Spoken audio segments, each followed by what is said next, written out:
morning and welcome to the Global Cardboard Challenge that is being sponsored by Soar and 4 in combination with the Early Learning Community Task Force.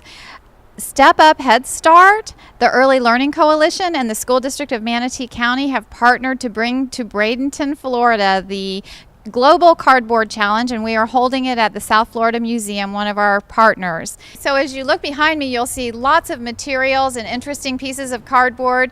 The cardboard was donated by the community. All week long, we've been stashing it in the South Florida Museum spaces. We've had all kinds of local businesses and agencies donating to make the Global Cardboard Challenge a success. We have materials and tools for the children to use. We have lots of partners throughout the town and city. I mean, anywhere from cabinet makers to Home Depot. One of the most exciting things about the Cardboard Challenge is that there are no templates or expectations for what's going to be built or how it's going to be made. The children get to use their imaginations. They get to explore and investigate the materials in the cardboard. They get to rip it and tape it and cut it and tie it. We can't wait to see what they make. All of our children are makers as part of the Makers Movement. The learning practices involved in the Makers Movement are expressing intentions, what they might make, tinkering, figuring it out, hacking and repurposing, and coming up with a final product. We have stations set up upstairs, downstairs, and all around. We're opening the museum for free. The school district has contributed money to the South Florida Museum to ensure free entry for all the families that come between 10 and 12. So let's go on an adventure today and look and see what structures and beautiful things our makers are making and our story makers are bringing to life today. What do you think your imagination is going to want to build or create today? A big dinosaur. A mammoth. A giraffe.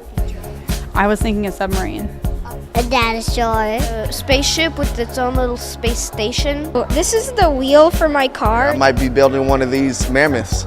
I built Santa's sleigh because Christmas is close.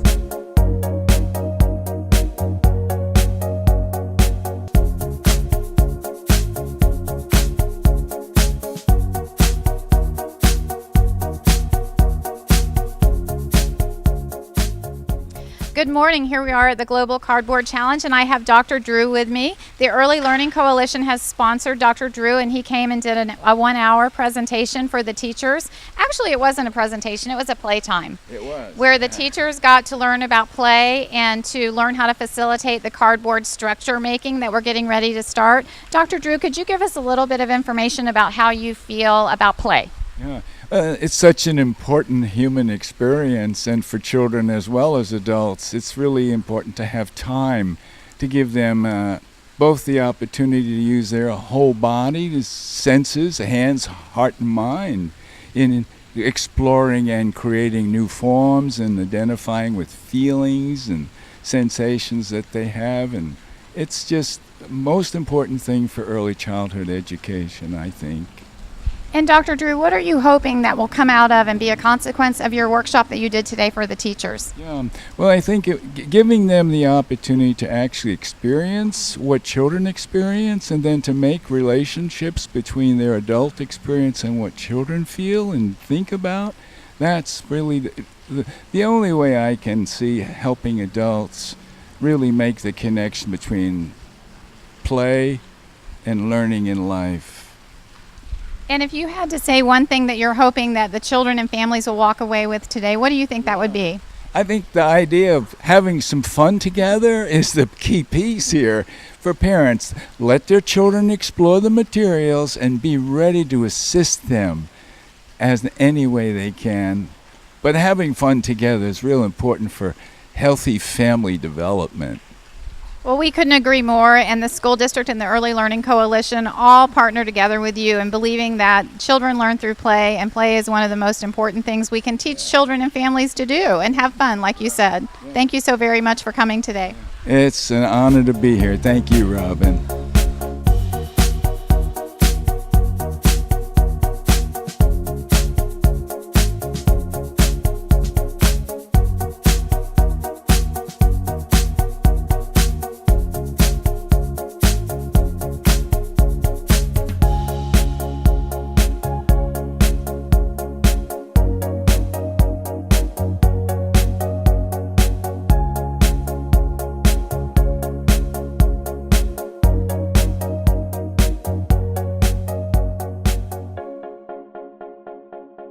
Today, October 6th, is the National Cardboard Challenge. And so we, meaning Soar 4, the Manatee County chapter of FLA-EYC, and the Early Learning Community Task Force, put together a day with some training for professionals with Dr. Walter Drew, a national expert on play, and we call him the play guru. He is also the chair and contact for the FLACE chapter. The play chapter, it's a statewide chapter of people who want to play with kids and help them play. The important thing is we have to know that individual time with play is important. It's important time socially and emotionally. The cooperative play is just full of rich literacy experiences, oral language experiences, engineering, architecture, math, anything you name, we can accomplish through open-ended play with quality and recycled materials. It was an amazing morning because we invited all of our teachers and staff to come and play with Dr. Drew. Can you talk about that hour of professional development that they received? Certainly. We had tables set up with equal materials. Each had Dr. Drew's little blocks. We had Kiva blocks. We had recycled bottle caps. We had just a variety of materials. But they were equally spread out, and we ended up, first of all, we started, I guess, with individual play. We had about 10 minutes where we were to create whatever we could. And with the same materials, everybody had something different. And then with our 6 tables, guess what? We had cooperative play, and we had 6 different structures with the same materials, and we had so much conversation. People discovered that they loved symmetry. Some people discovered they weren't as into it. All right, now, you boys have been creating with your families. Can you tell us a little bit about what you've been creating? Now, you have an example right here, but I witnessed a huge, massive workstation with lots of things happening back there. Can you begin by telling us what this is? Okay, so this is the wheel for my car that I'm making, and it's just gonna be one of the right wheels. And what are you creating back there? It's not like ready. I'm still like working on it, but I'm trying to create a spaceship with its own little space station. A spaceship with a space station. I'm gonna start on a smaller scale. Like I'm gonna build like a low spaceship, like a very simple one, and then build up to like the space station and spaceship form that it's gonna be turned into. That is going to be amazing. Now, I did notice Mom and Dad are also creating something. I saw something that was rocking back and forth. Can you tell me about that? Kevin. They were talking about at home about making like a crib or something for a baby, and I think that's what it is. That is excellent. Well, I can't wait to see your finished pieces. It's for my cat, and he can crawl right in here. His name is Bullseye. I'm gonna put some toys in there, and maybe his bed if it can fit, and he can play inside there, and it can be his hideout space. He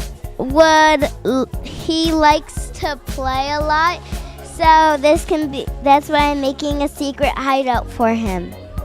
I use wrapping paper, tape, and a toothpick, and a box, you can see, and I use some of these stringy things, and he might go like this and scratch it, and on the top I covered it so he can have lots of room to play inside, and he would get a dark room. If I was a cat, I'd be scared of it. The families that are coming to the museum for the National Cardboard Challenge today. Talk about that a little bit. Oh, today we have creativity in its finest form. Open-ended materials, people laughing, people talking, putting things together. We have cardboard boxes, we have packing tape. We have packing tape guns, because what 4-year-old wouldn't want to grab a packing tape gun and play with it? We have glue, we have paint, we have materials that kids can put on their boxes and structures. Only with suggestions outside the planetarium door. What would you find? What would you need if you lived on the moon? Back in some other areas, what would you need if you were in an olden time? And what would you need there? But those are just conversation starters. The people who were trained this morning are going to be helping the parents to learn when and how to ask their children questions. The children need time to explore and play by themselves, and then we step in and scaffold and say little things like, well, if I were down here and I wanted to get up here, how would I do that? So just wonderful questions like that to help the children learn at a deeper level. And why do you think this is so important that our families are coming with their children today? Schools are not where children spend the majority of their time. Schools and parents need to be in partnership in making sure that the children learn to their maximum potential. And this is one way to support that partnership, coming together with fun materials, playing together and learning from one another. Because not only do we teach the children and play with the children, but the children teach us as well. There are many ideas they have we never would have thought of. Well, thank you for taking the time. We have a line out the door waiting to get into the museum today. So let's think you better go. Let's go play. The section we're in this area was that there was a theme that was created. It was called "What Would You Build to Live by the Sea?" So that was an idea for the kids to come through if they didn't come with their own idea. So a lot of the kids walked there. They're like, "I don't know what to build," and we're like, "Just come and play." We told the parents, come and play with them as well, and then their imaginations just went off. A lot of the kids actually came up with ideas, not the sea theme that we had, but we had a kid build a race car. We had another child build another sports car. And then the most amazing one we saw was his parent. He walked in the door with his son, and they started building. He had a phone in his hand, and it looked like he had some sort of idea, the father did. And we watched him build for 2 hours, and he started building a shark submarine. And it was amazing because the dad was giving ideas to the child, and they went with it, and they were trying to problem solve. How can we use tape? How can we use cardboard? And with the limited materials as far as glue and scissors, and how can we create something that spins the turbine on the submarine? So it was just amazing to see the creativity the parents had, and how in the beginning some parents like, oh, go ahead and play, go ahead and build, and they sat back. And then the more the kids were building, parents kind of jumped in. They sat on the floor, they get involved, they gave ideas, and the parents, I asked the parents, did you love the event? And they're like, this is amazing to see the kids use their brain, the creativity, the imagination to build with just simple thing like cardboard, and not be in front of a tablet, not be in front of the phone. And not once did we see any child go to the parent. Parents were on their phone for a little bit taking pictures, but nobody said, can I play with the phone? So that was the most amazing thing of this, and just to see parents play like the children. I built an old-fashioned TV from 1950. I just learned it in school yesterday, so since my school was coming here, I thought since my school was coming here, I made an old-fashioned TV since I learned it. What I used to make it was a little bit of aluminum foil. It took me 3 wraps just to make this, and it took me a long time, and it took me 16 minutes just to make this. And this is an old school TV show that was made in 1961, and I learned it in school, so it really helped me out. These are marbles. These are marbles for the buttons so that the TV could change channels, and so they could power on and power off. I really have some old school clothes at my house, so that's what really made me think about the old school vibe.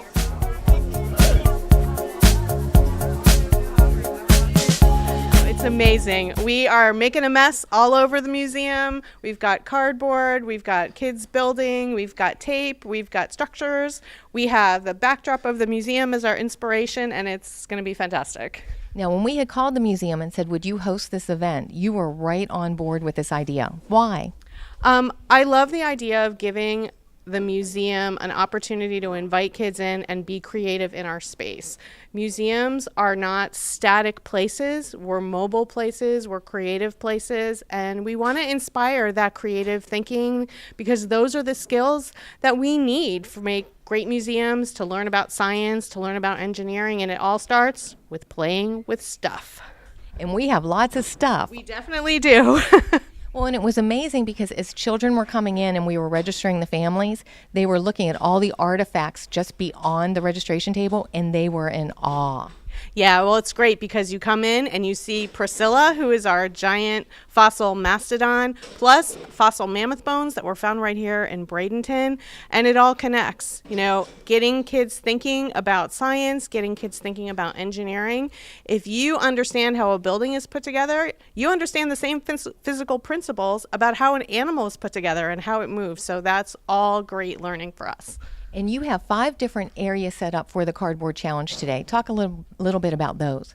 So what we did was we split up our cardboard and put it in 5 different stations, and we tried to give a little inspiration that's related to the station. So here in the planetarium lobby, we're sort of challenging kids to imagine how they would get to the moon, what they would build when they get there, and kind of reminding them, hey, there's no atmosphere on the moon. It's a lot colder. What would you build? In our outside area, we're asking them to think about the manatees who spend their time underwater, and coral reefs, which are huge structures that are built underwater by tiny little things. So we can give them that to think about. Upstairs, we're asking them to think about animals because they're near our pine uplands and our riverine exhibit. So it just gives them a place to start. What would I like to build? Where can my imagination take me?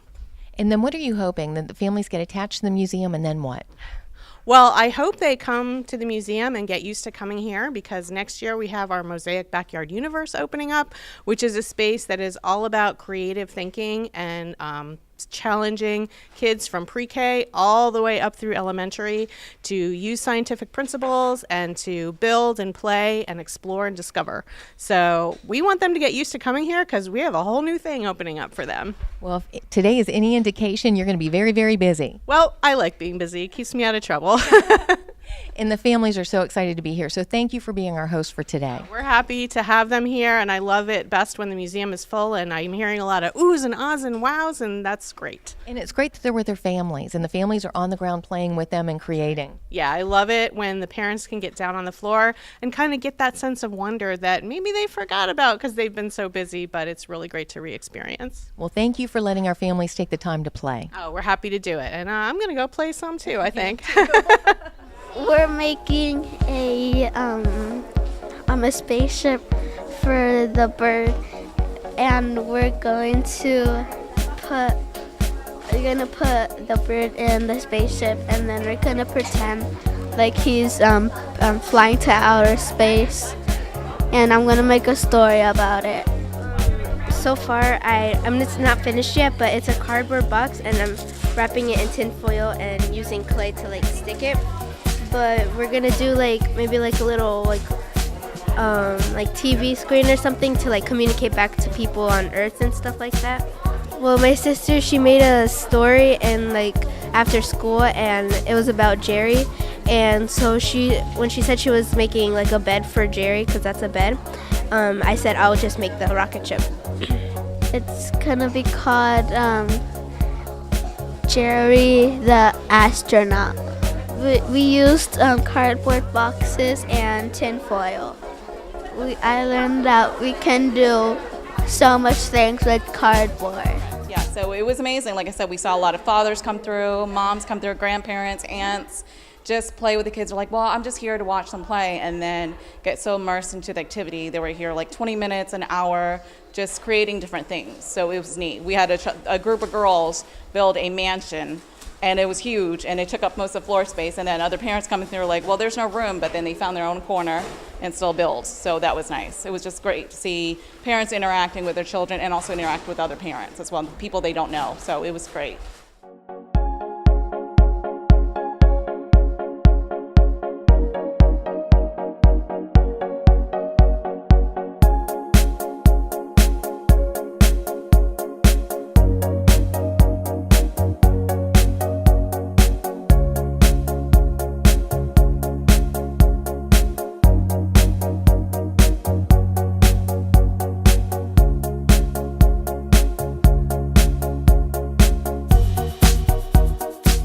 like working with kids. It's much better than doing like other community service stuff because it's a lot more fun. So I can help kids out in the community be creative and use their imagination. They're just kind of making whatever they want with cardboard and the materials provided. I'm helping them like get their materials together and like cut tape for them and put together their stuff.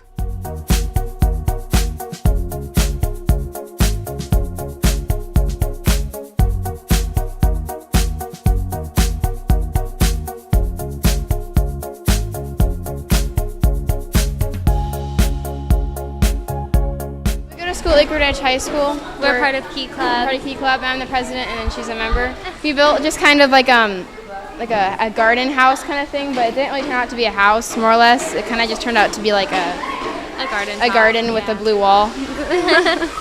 I love apartments with like roofs with gardens, so I just thought it'd be neat. And she saw flowers. That was fun.